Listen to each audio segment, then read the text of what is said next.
how's it going, guys? It is your boy Furnish47 here, back for another video. And today we're back with another reaction video. I know, finally, right? It took a while to get my stuff together. There was a lot to do. Jesus. It took way too long. But we're finally back, and I'm coming at you with a good one. We're looking at the VHS kill count done by none other than Dead Meat. Some of you may be familiar with it. If not, go ahead and check them out. Of course, the link to the original video will be down in the description below. You already know that. But these guys do basically kill counts and other type of stuff to famous horror movies, slasher movies, and I think they even started doing some video games as well as of lately. But yeah, I've been meaning to check these guys out, or not these guys, but this particular video out. This is like real old. It's like I think they did it like last year or whatever, and this is a series, like there's like numerous VHS movies. They did kill counts for all of them. So if you guys like this video and want me to go through their kill counts series of this, or even just other kill counts in general, feel free to let me know, because I'm down to do these. I love these guys. These guys are amazing. And yeah, enough stalling because I don't know what to say. If you enjoyed the video, feel free to leave a like, comment down, tell about, subscribe if you haven't. Let's get rocking and rolling, shall we? Oop. There we go.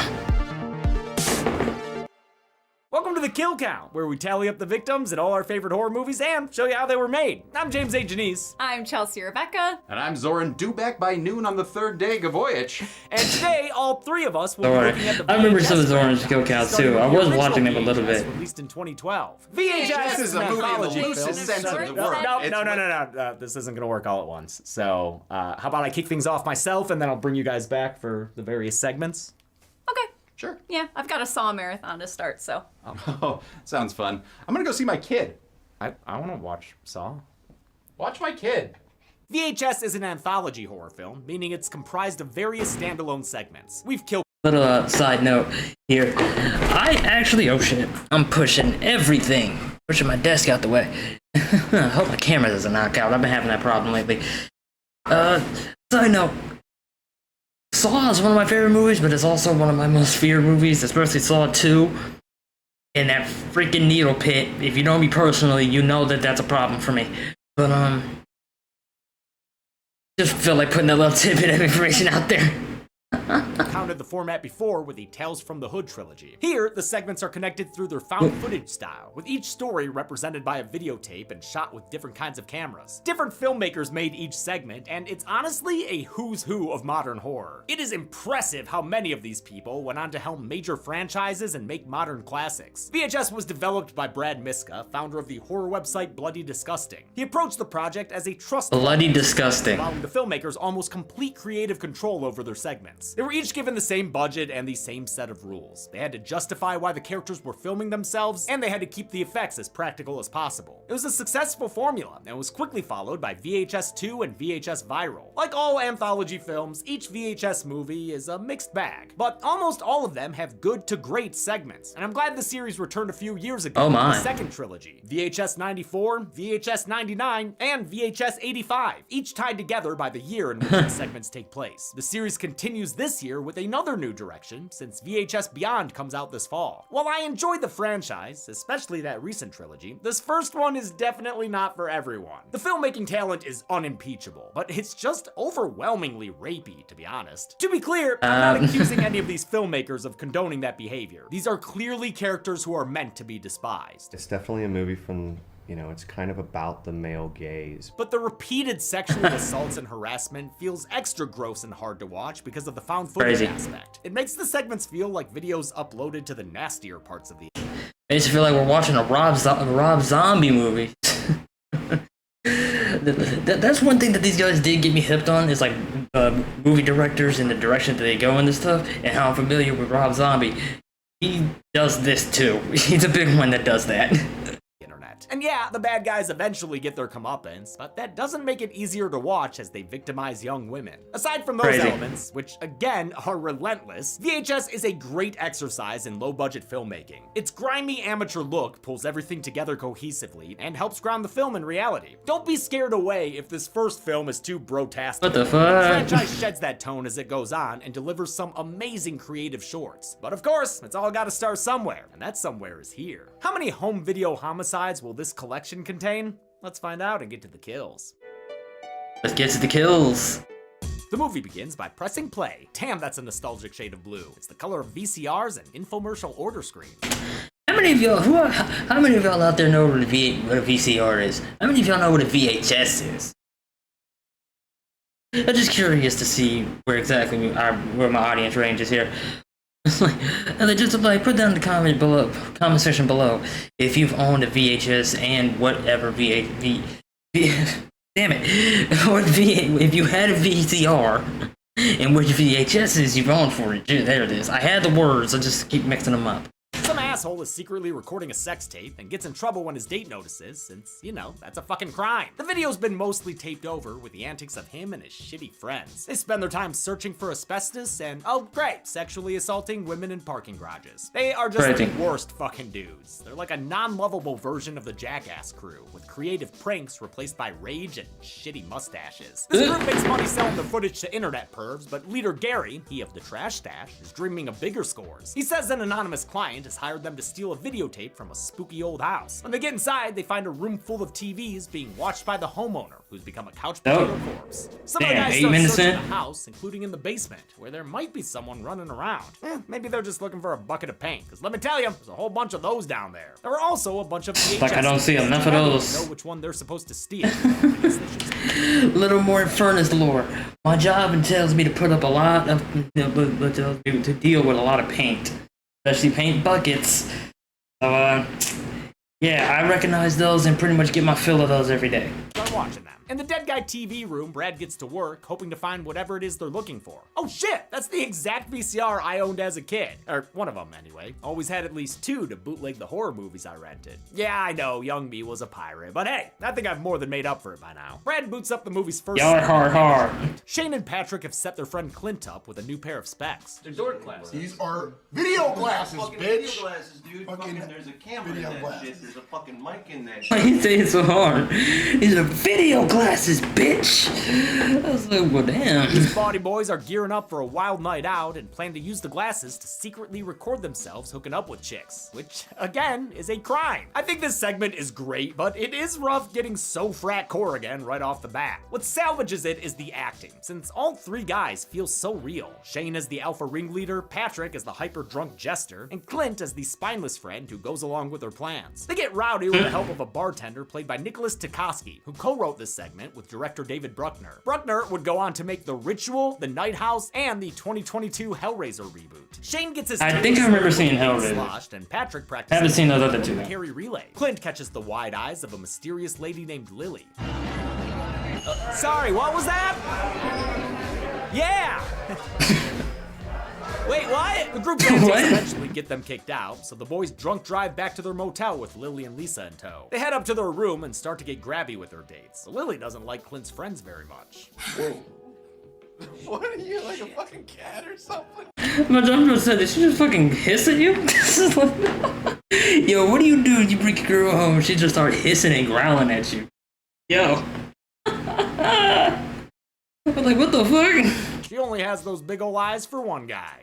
I like you. Although, did she just breathe on the camera? Yo, I think she knows there's a camera, dude. While they used actual camera glasses for shots in front of mirrors, the device only recorded at 15 frames per second, which looks like shit. For all the other shots, they built a helmet rig to use with a real camera, then tried to match the glitchy aesthetic in post. The hidden cam adds to the tension of this incredibly uncomfortable scene. So does... Basically, that tells you guys that the quality looks shit, that's not me. perpetually cackling Patrick. I'm just fucking Mostly. sitting on the couch, dude. His laugh is like those fucking firecrackers in that scene from Boogie Nights. A constant, obnoxious background noise that keeps everyone on edge. Great drunk acting by Joe Sykes, which might come from exhaustion, since Bruckner had the actors do 20 or more takes to get them loopy. Lisa passes out, but that doesn't stop Shane, at least until his friends tell him to knock it off. She's done, dude. She's done. Don't do it. Stop now. Good job, guys. You have cleared the absolute lowest bar for human decency. Oh wait, you're still secretly recording chicks. Never mind. Drunk and horny, Shane pulls rank and steps Hey, in look. on Lily. Hey, look. They all can't be winners. Completely naked. Process. Don't see it. That's not fun. Something just fell over. Am I gonna fix it? No. I should. Damn it. Damn it. Alright. Alright, and we're back. I had to put something back on the ledge that fell over. I was gonna show you what it was, but I'm kind of embarrassed to do so. Don't worry, it's nothing bad. It's just something kind of cringy. I don't know. If you guys want to, maybe I'll show it. 10 likes and I'll show what it is. Alright, are we back? God damn it. Bro, I made it like halfway through this video and realized that my recording thing was paused the entire time. Bro, I just went through this and it stopped back here. So, God damn it, I gotta redo all of this. Bro, why am I making stupid moves? She's done. Don't do it. Stop now. Whatever. Good job, guys. You have cleared Let's just the do it. absolute lowest bar for human decency. Oh wait, you're still secretly recording chicks. Never mind. Drunk and horny, Shane pulls rank and steps in on Lily instead. He strips her completely naked, exposing her freaky feet in the process. You don't seem to mind. Lily flips the script. I can't make the same jokes I did before, which is gonna be tough.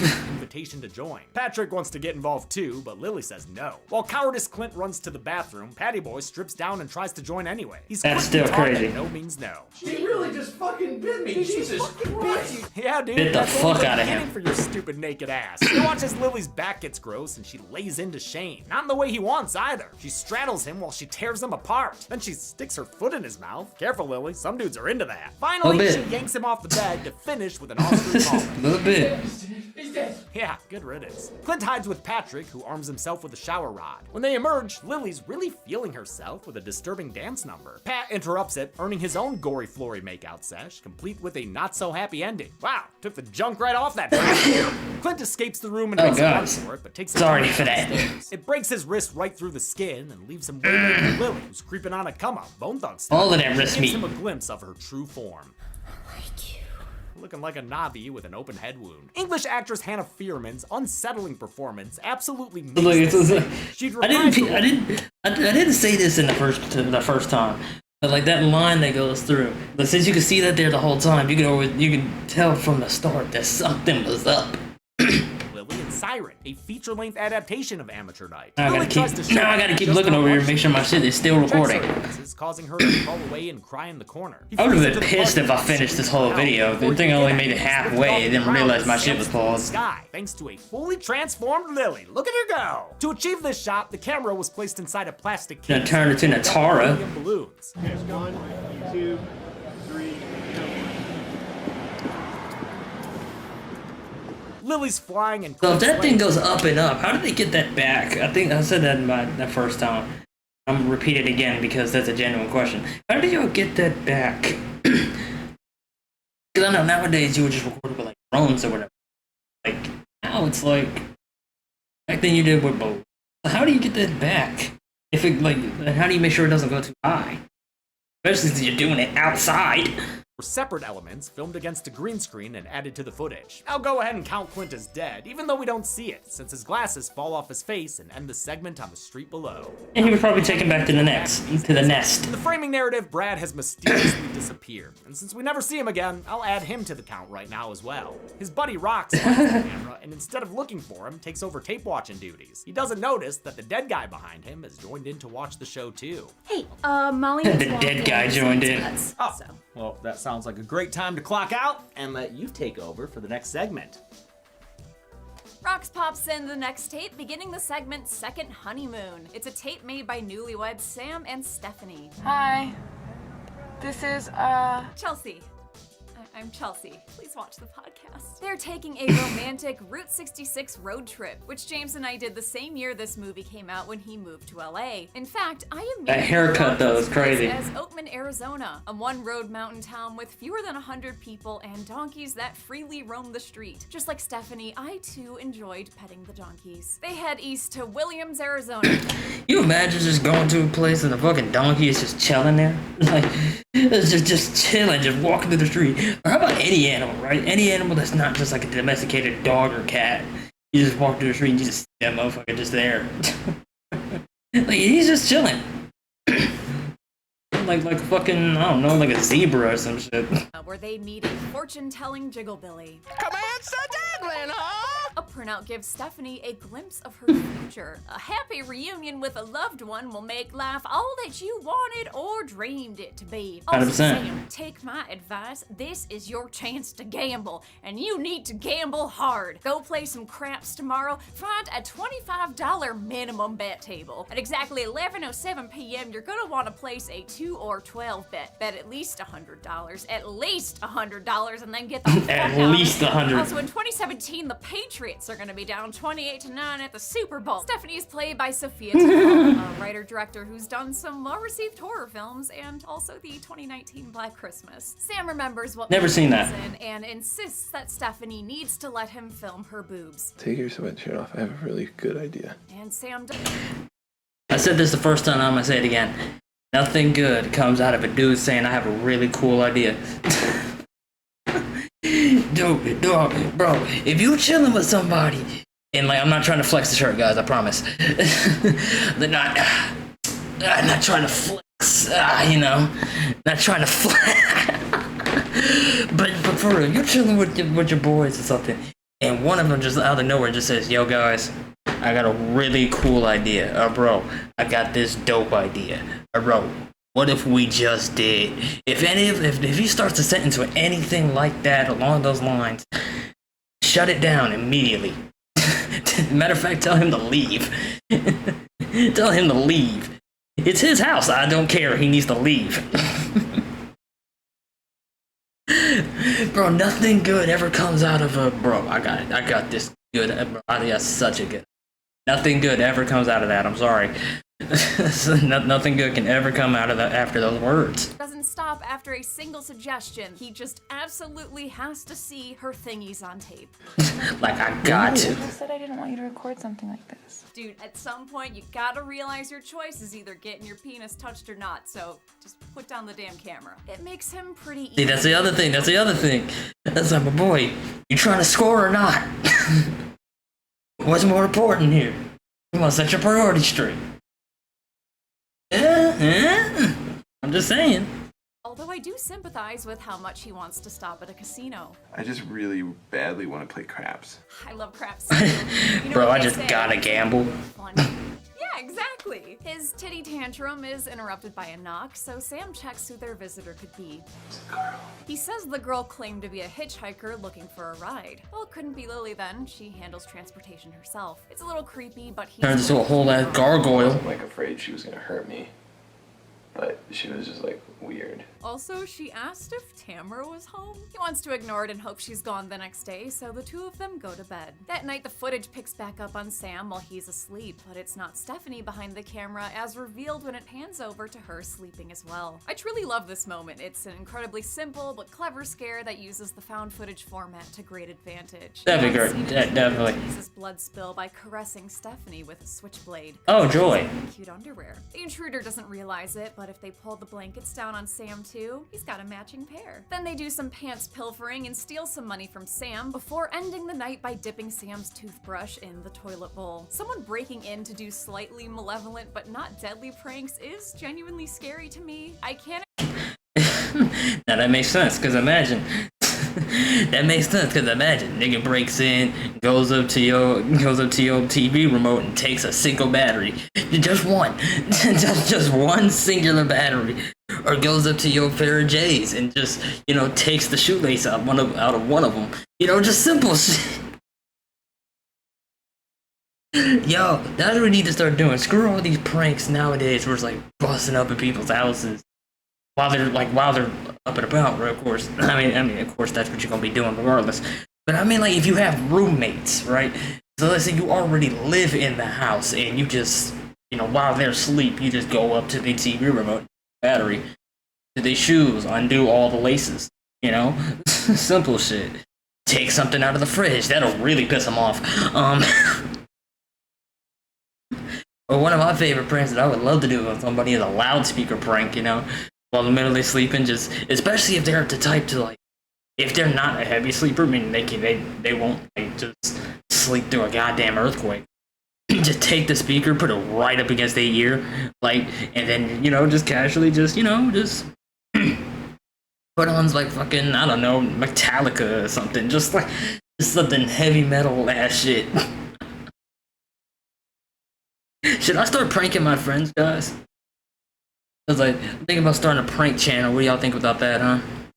Like, start pulling some pranks on the people around me. That'd be a dope idea. Give me ideas for videos, like real shit. Like, in the comments, give me some videos that you guys want to see. Explain why I hate this more than this. The next day, the oblivious couple gets back on the road. I mean, it makes sense. Hey, the loss of $20 is tough, but now you got shit water in your teeth. So, you know, which one is really worse? That voice on the radio was The Rain Dance Festival. Resnick, who would go on to win the Supermassive games Until Dawn and The Quarry. Resnick Never played those two games before, but if you guys would want me to play those games, Until Dawn or The Quarry, I already know what to do. frequently works with Ty West, who wrote and directed this segment long before he made X, Pearl, and Maxine. Back then, he was still the slow burn indie horror guy with cult hits like House of the Devil. West originally didn't want to do VHS until he heard who the other filmmakers were. If it was people I didn't know, I probably would have been more reluctant. He was inspired by Verite documentaries and wanted to aim for a snuff film vibe. He took a road trip to come up with ideas, which became the idea itself, then recreated it and filmed the short over a 4-day weekend. The couple arrives at the Grand Canyon, and I'm not talking about that dude's butt crack from the first segment. This footage of them is the closest any of these segments get to feeling. Bro, dying like that is crazy. It's like the last known footage of a happy couple before something goes horribly fucking wrong. The fun times are soured when Sam notices the missing money and accuses Stephanie of taking it. Here we go. First time. You decided to treat yourself. Yeah, she's gotta keep buying toothbrushes because someone keeps dipping them in poop water. That night, they stay in seemingly the exact same motel room, which I believe was in. Hey, I'm trying to help you out, shitmouse. They're visited again by the mystery intruder who stabs Sam in the neck with their Oh, shit. blade. It's a bloody, gurgly kill interspersed with shots of the winding road. It's simple but surprisingly violent. As the killer washes her hands off, she's revealed to be Stephanie's murderous lover, the supposed hitchhiker chick who'd been following them. Good for them, I guess. What a twist! Play craps too. The segment ends as Stephanie asks if their snuff film's been erased. We cut back to Rox, who doesn't realize the corpse behind him has disappeared. Ringleader Gary I knew that asshole wasn't dead. No properly placed body like that is never dead. Come on. Come on. is still looking for the one true tape in the basement with his other cameraman Zach, who shot the sleazy sex tape in the opening. They don't find it, but the movie heads straight into the next segment after that, which means I'm going on lunch. Soren, your shift. What? Already? Okay. Go, Zoran. Oh, just lime shrimp? Oh, why didn't I read the label? The next segment is What? Tuesday Lime the shrimp? 17th. Wait, is that really the Tuesday after Friday the 13th? Friday, Saturday, Sunday, Monday, Tuesday. Yeah, math checks out. It's good. Math's good. As its name suggests, this is a slasher The fuck? throwback written and directed by Irish filmmaker Glenn McQuaid. He was the director of an inadvertent Hellboy and Tall Man crossover, I Sell the Dead. And that movie also starred Larry Fessenden, whose farm in the Catskills is where this segment was shot. Oh, and hey, let's just get this out of the way right now. Yep, there's the boob zoom and the crotch shot. Great. Can we just grow up a little and move on, please? Okay. Thank you very much. Filming my crotch, aren't you? Yep, you are. This is your standard group of stereotypes. Classic There's right Joey the there. jock, who looks like the love child of Chris Pratt and Shane from Smosh. Spider, the man.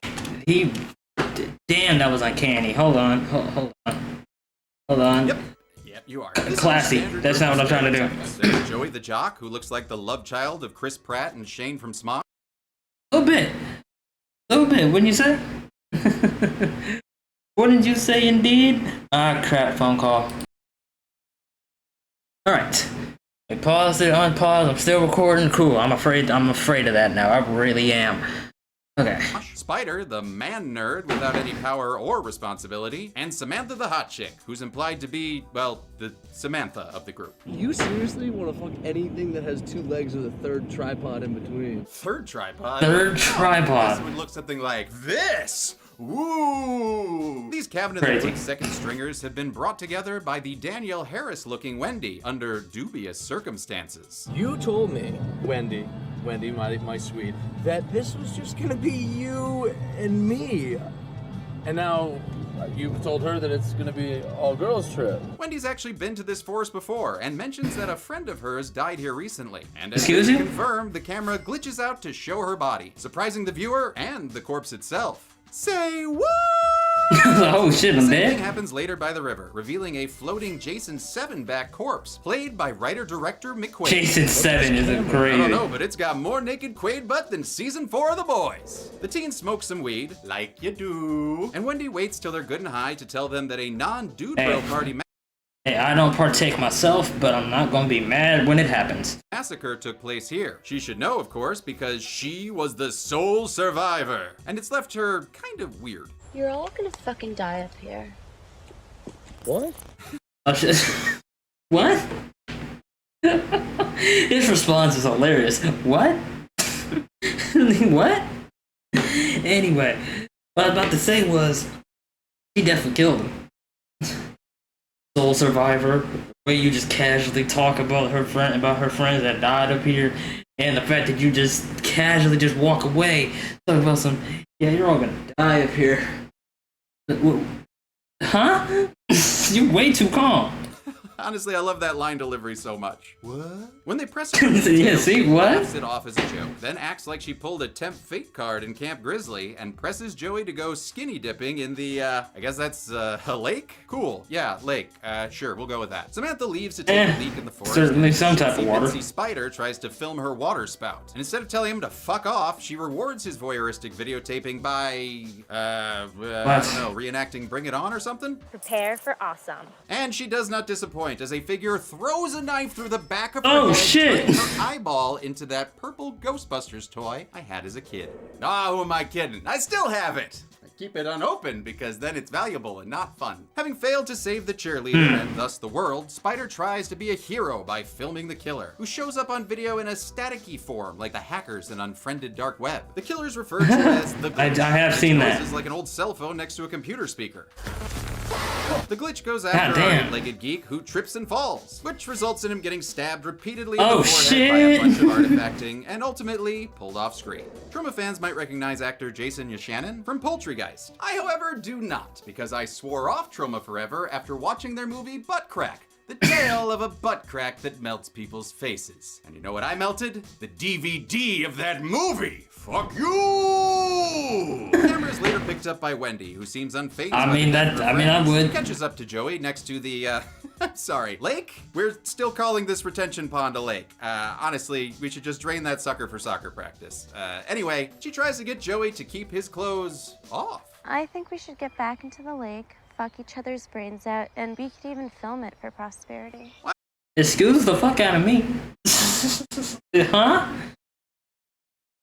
Note to self, if a girl starts talking to you that direct, do not partake. Do not listen to that. Listen.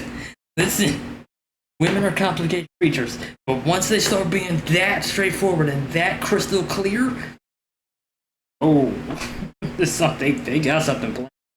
They got something planned. I would not listen to that. I'm sorry. I can't. I don't trust it.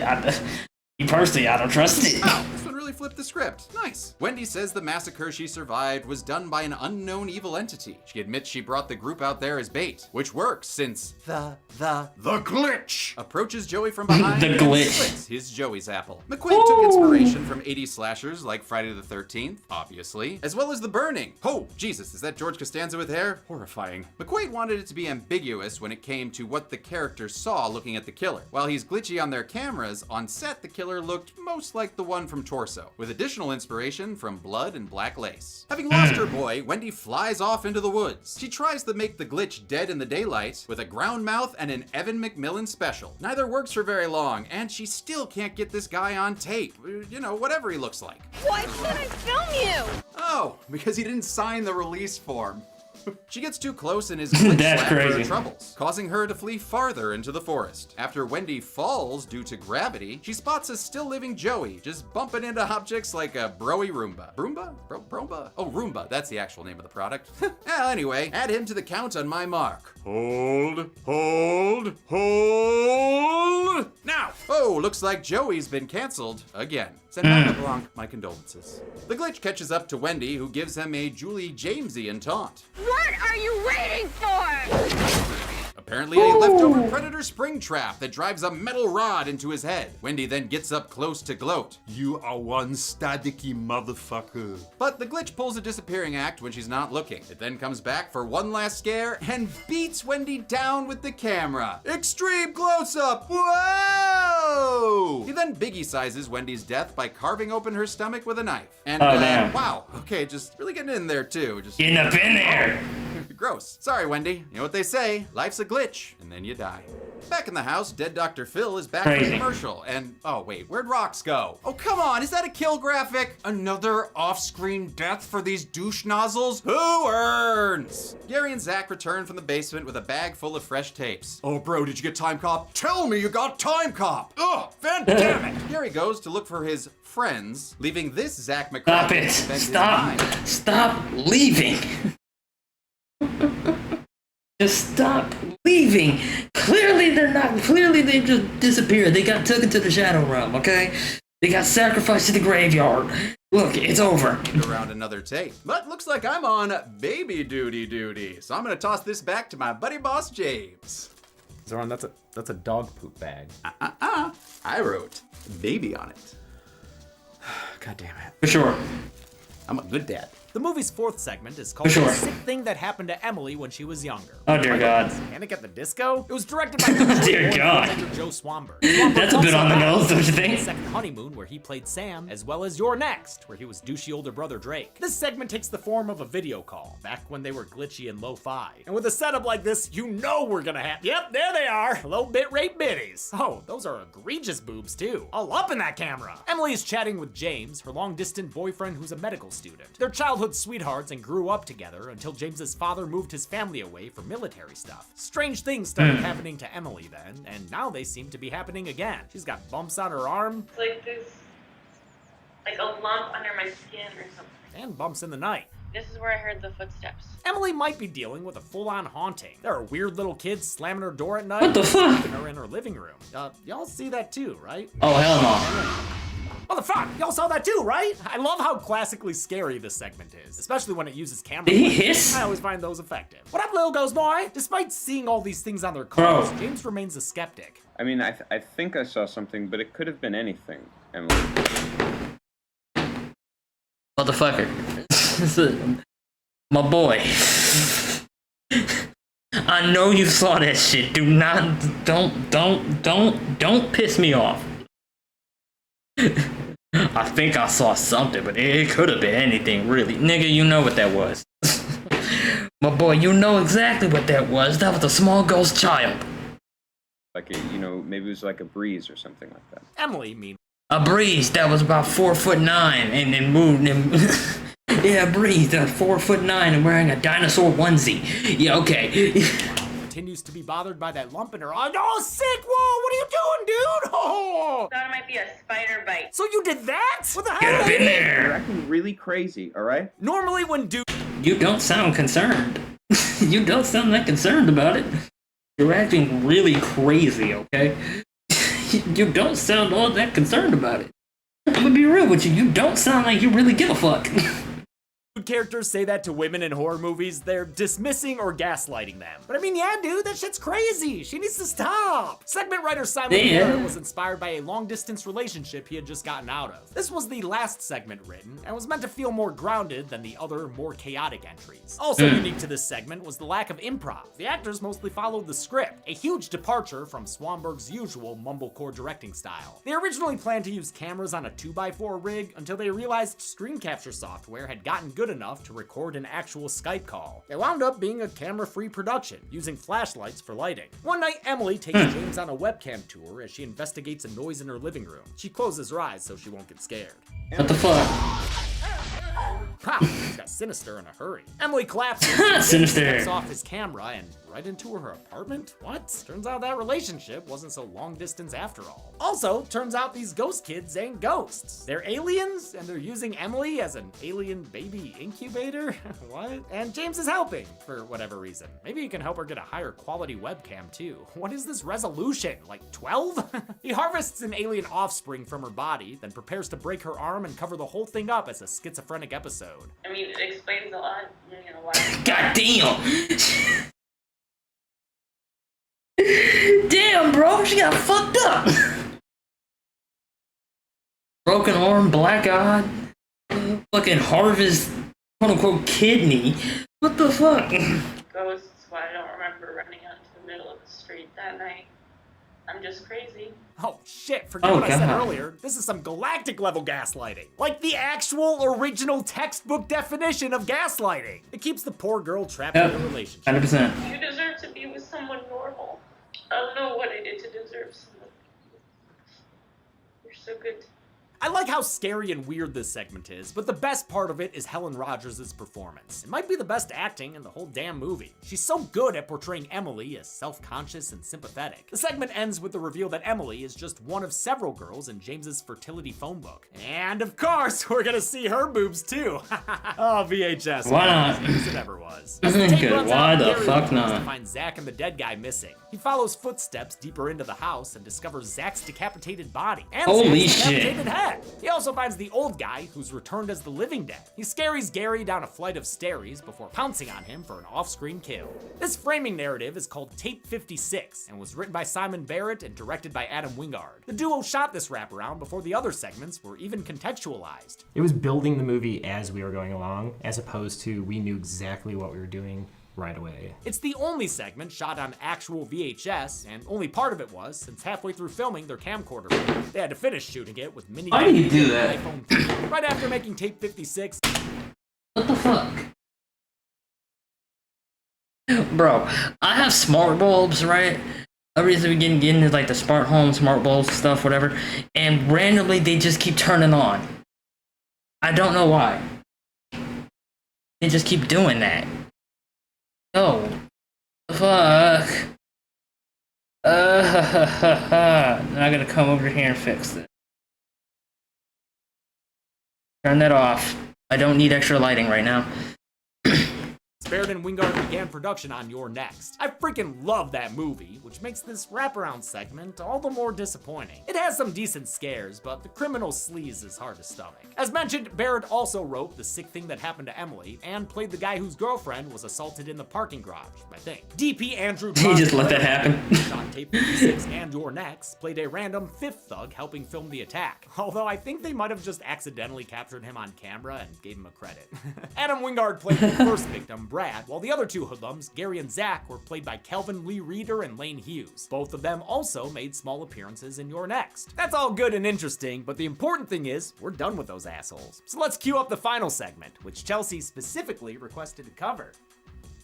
Cool. I like it. Upstairs, the VCR starts up on its own to play the final segment. It's called 10/31/98, my favorite Stephen King novel. A group of friends is celebrating Halloween night, with Tyler providing the footage thanks to his nanny cam costume. He's just a dude dressed up as a camera, dressed up as a teddy bear. His housemate makes the right call and stays at home watching Stargate or whatever else was on in 1998. And you know all this stuff's going down at midnight, right? Hey, we all know that ended great for the robot lady from Trick or Treat. Tyler joins his boo crew on their way to a monster mash at a spooky old mansion. They immediately wonder if girls will be there. I've been watching the whole movie up to this point. All right, You guys are all on notice. They drive through the ska mix CD.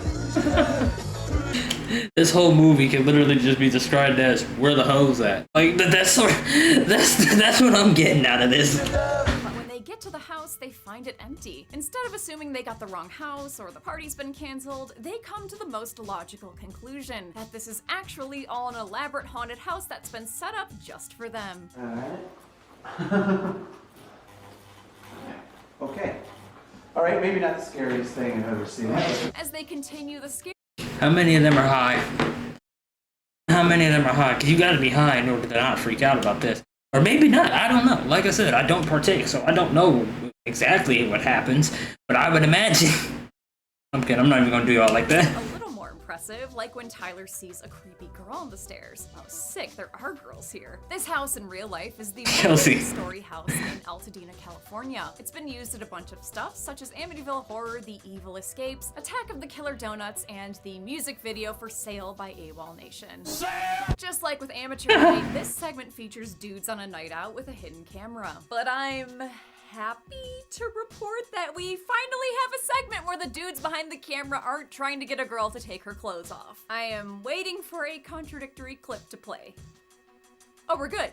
Great. Oh, it's not tight. That's fine in like one, maybe two of these segments, because it works well as a shorthand to show what kind of a guy a character is when you only have 10 or so minutes to tell a story. But when it's every single segment except for one, it's just kind of exhausting. This sweet but scary segment was made by friends of the channel Radio Silence. Tyler Gillette plays the nanny camming Tyler, while his co-directing partner Matt Bettinelli-Olpin plays Matt the Pirate. They're joined by their steadfast producer Chad Villela, dressed as the Unabomber, and Paul. I don't know you, Paul, but thank you for your service. Radio Silence is all over our channels, having created Ready or Not, Scream 5, and Scream 6. In fact, Tara's pirate all W movies. Scream 6 is a nod to Matt's costume in this segment. VHS was a natural my phone keeps buzzing. Viral 2010 found footage for Mountain Devil prank fails horribly. That video is how producer Brad Miska learned of them and is similarly about normal dudes on an adventure that takes a turn. What the fuck? To make something about really good.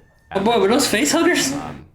That make the right decision and then get punished for that, unfortunately. They shot the segment in HD, then recorded it onto an analog tape since it didn't feel real until it looked like crap. The group starts to ain't that true? how low-key this is. If you think about what we're doing right now, we're walking through a house. But that's when they hear chanting coming from upstairs. They follow to find an occult ritual happening in the attic, and they can't help but join in like it's delusion, and this'll unlock a story path. Cast him down! Cast him down! Cast him down! Cast him! Bro, what the fuck is wrong with y'all? Bro, you can see the exact moment there. It was like, what the fuck? Like, bro, you can see the exact moment. What we're doing right now, we're walking through a house. But that's when they hear chanting. Bro, I gotta see that They again. follow to find an occult ritual happening in the attic, and they can't help but join in like it's delusion, and this'll unlock a story path. Cast him down! Cast him down! Cast him down! Look at his face. You see my mouse here? Look at this guy right here. He's looking like, hey, yo. Bro, even the chick is confused. She's like, hey, who the fuck are y'all?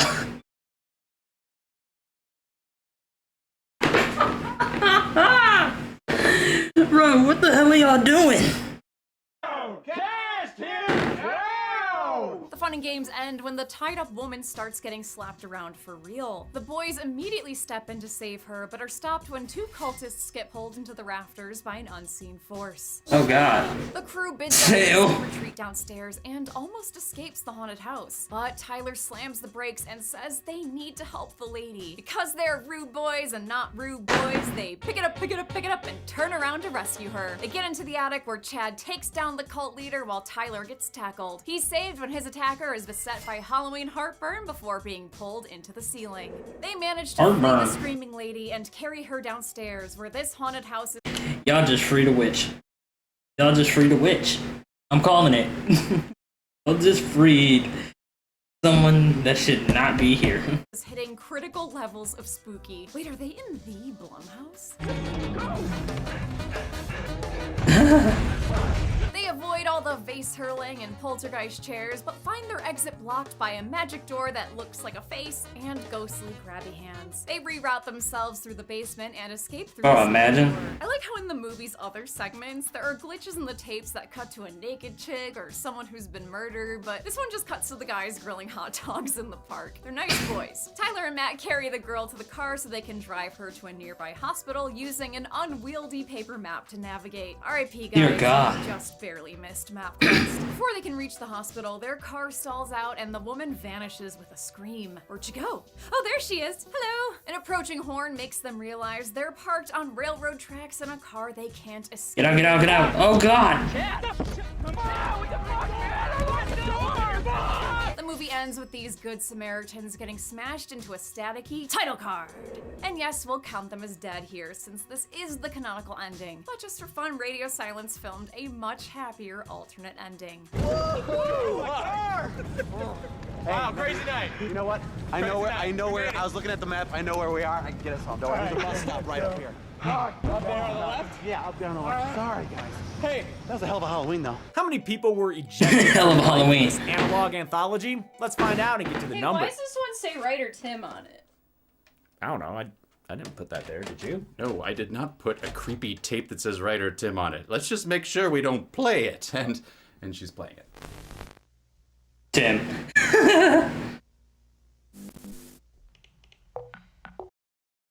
James Engineers. Hey, we should do Willy Wonka. There's on servers. That was a joke. We could work. Crap apples. HS1.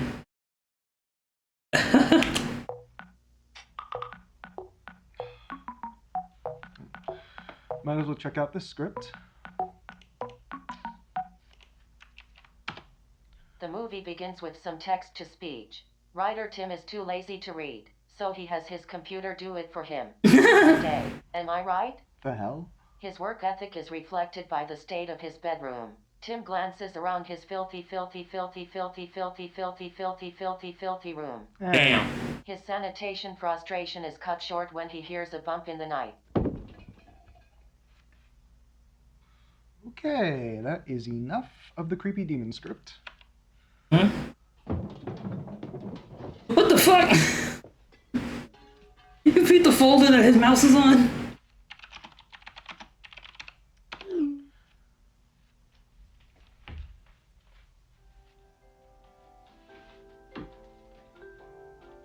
Oh my boy, you're gonna need something stronger than that.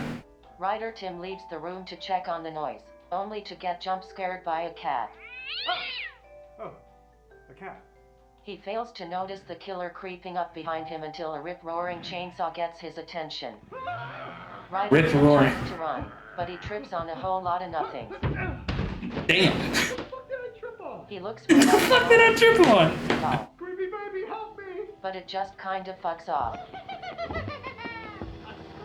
He holds off the killer with his tennis racket, but not for long. Oh, my tennis racket! Because again, it's a fucking tennis racket. He manages to kick the killer out of the window and is able to crawl his way back into his room, bloodied and beaten but alive, until he's tracked down by that pesky cat. Oh, come on! Dull machete for lamest kill will go to Writer Tim for that off-screen feline fatality. Off-screen feline fatality. I think I need to reschedule our meeting. Fuck off. 22 people died in VHS. The victims consisted of 19 male victims and 3 female victims, giving us this Wendy. repined chart. Sorry, that was bad. Here's how the kills shook out per segment. Come on, Emily Sick Thing long title, pull your weight. With a runtime of 116 minutes, VHS had a kill on average every 5.27 minutes. And with 6 segments, including the wraparound, the movie had an average of 3.67 kills per segment. We'll give the Golden Chainsaw for coolest kill to Shane. It's a fitting end to a douchey character, and it happens at the hands of the film's coolest monster. Dull Machete for lamest kill will go to Brad, since none of those a-holes should go out as peacefully as an off-screen disappearance. And that's it. VHS came out in 2012. Why not give it for all of them? By a sequel. We'll look at that in 2 weeks, with something else in between to clean the tape head. Until then, I'm James A. Janice. I'm Chelsea Rebecca. And I'm a man who actually had this haircut when he was in 6th grade. And this has been The Kill Count. On the next Kill Count. You are totally in. Awesome. I don't think there's much for the rest of this. Yeah, it's just the trailer for the next thing and their sponsors and their Patreons and stuff like that. Oh, man. W video. Ah, crap. But yeah, it was cool. It was cool seeing because I like watching these guys because they give me more new movies to watch or new outlooks and stuff like that. But yeah, that's all I did for this. If you guys want to see more of me react to the dead meat or any of these more longer type of concise videos, nothing like too jumpy or too, just simple stuff like this, then feel free to leave in the comment section below that you want to see this or, recommendations of watch. I'll accept all of that. If you enjoyed this video, go ahead and leave a like, comment down if you thought about it, subscribe if you haven't. A link in the description below will be to the original video where you can go check out this original video without me pausing the open and the rest of their catalog, because, come on, they deserve it. And, yeah. Been your boy, Furnace 47. I will see you guys in the next video. Take care.